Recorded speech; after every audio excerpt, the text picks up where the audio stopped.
I'm cooking when I create, and I would like to resist the urge to plate my meal and serve it to others when it's still raw.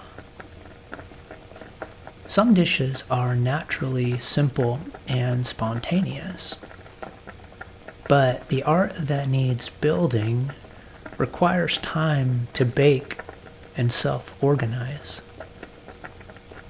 And it would be hasty to share these complex recipes prematurely.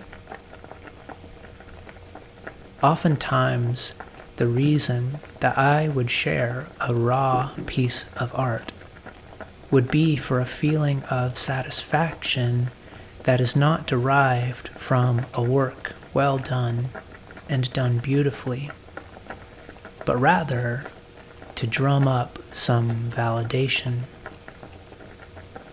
Have faith. Your own life, including your process, is its own justification and needs no other argument.